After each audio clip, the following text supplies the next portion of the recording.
তো গাইস আমাদের সোনাডাঙ্গা গ্রামের রোজ ভ্যালুর মাঠে যে আমাকে রক্ত দিতে যে এভাবে বিপদের মধ্যে পড়তে হবে কোনো ভাবতেও পারিনি। তোমরা ভিডিওটা শেষ পর্যন্ত দেখতে থাকো, আশা করি বুঝতে পারবে তোমরা যে আমার কি হয়েছিল।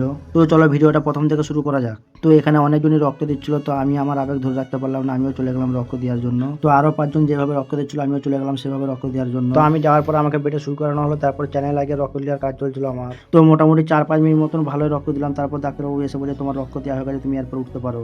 তো রক্তটা দিয়ে আসার পর আল্লাহর মতো ভালোই ছিলাম, তারপরে হঠাৎ জানি না কেন মাথাটা ঘুরিয়ে দিল। তারপর আমাকে আবার বেডে শুরু করানো হলো, 4-5 জন মিলে বাতাসও করছিল কারণ আমার প্রচন্ড ঘাম দিচ্ছিল এবং মাথা ঘোরাচ্ছিল।